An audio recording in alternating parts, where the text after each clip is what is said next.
This is another iRaw podcast. Oh, I didn't expect that. Welcome to Wildly Unplug, sharing stories of nature, conservation, and creativity. Discover what develops when you unplug and step outdoors. This challenge has already changed me, and it's only been a few days. Per usual, I went all in and basically doubled my goal for the week. And honestly, it's kind of addicting, reaching out, putting yourself out there and just asking. And I can feel the shift happening where I feel like I'm becoming more confident and weirdly more excited about the future. Like I can feel things starting to build momentum. But then I also had this moment of panic, like, oh my gosh, what if everyone says yes? And if all these opportunities actually come through, what if I can't handle it? And that was such a telling moment because it made me realize I'm not just afraid of rejection, I'm also afraid of success. And I didn't ease into this either. I went straight into the deep end.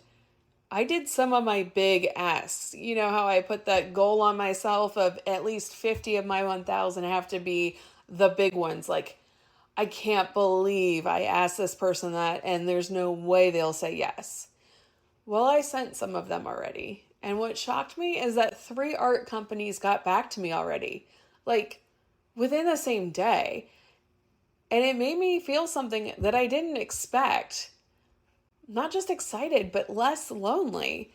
Sometimes as an artist, it can feel like you're just out there doing your thing and hoping someone notices. Kind of feels like you're screaming into the void, but this feels like there's people on the other side, people who care, who are open, who actually want to connect with artists. It feels like being part of a community. And maybe the biggest shift of all, this mindset isn't just staying in my business life, it's bleeding into my personal life too. I'm standing up for myself more, I'm setting boundaries, and I'm becoming less of a people pleaser.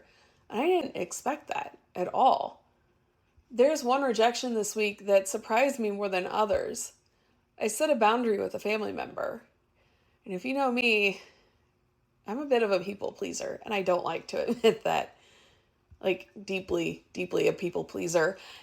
So even doing that, just saying what I needed to and standing my ground, that alone felt uncomfortable enough to count towards this challenge. And then when they rejected my invite, I had that familiar pull, like maybe I should backtrack, I should soften it or fix it, but I didn't.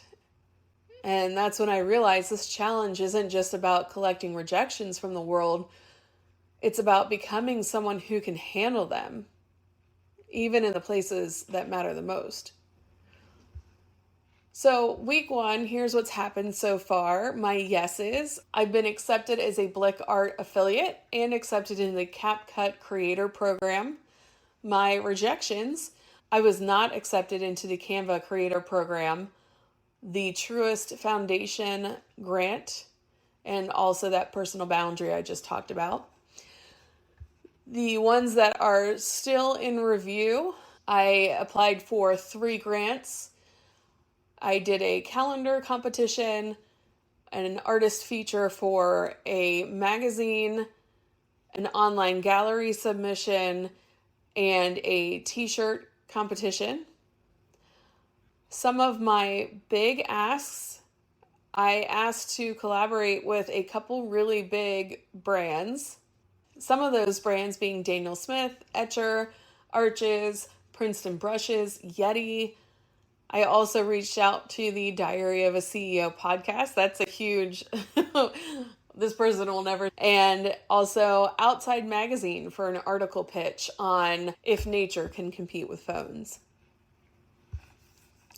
And then something crazy happened out of nowhere. I was invited to be a guest at a festival to talk about a previous project. No application, no pitch, no asking, just an email. They reached out to me. And that's what's fascinating. The moment I started asking more, it felt like the world started responding, not just directly, but indirectly. Like something opened up, like my vibrations are rising, like the people online say nowadays. So I'm already learning that momentum creates visibility. Even if no one responds directly, your energy shifts. Rejection is happening and I'm fine. Like, I'm actually fine. Everything is okay. The asks are getting easier. It felt scary at first, but now it's almost fun. Who am I kidding? It is fun. And opportunities don't always come from where you expect. Like the festival was not on my bingo card. So I'm still becoming the bison. I'm still at the very beginning.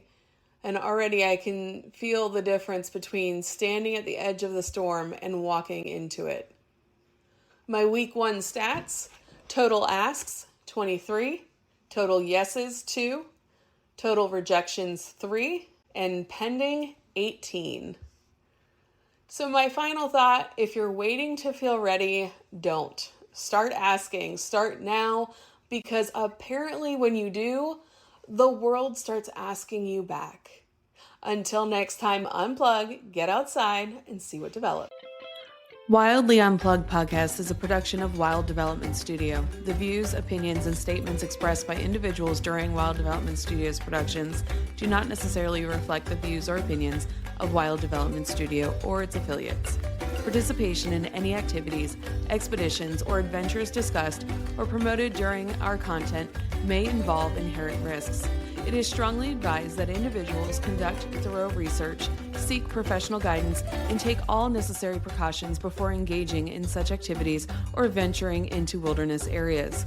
Wild Development Studio, its representatives, or employees shall not be held responsible for any injury, loss, damage, accident, or unforeseen incident that may occur as a result of participating in activities inspired by or discussed in our content.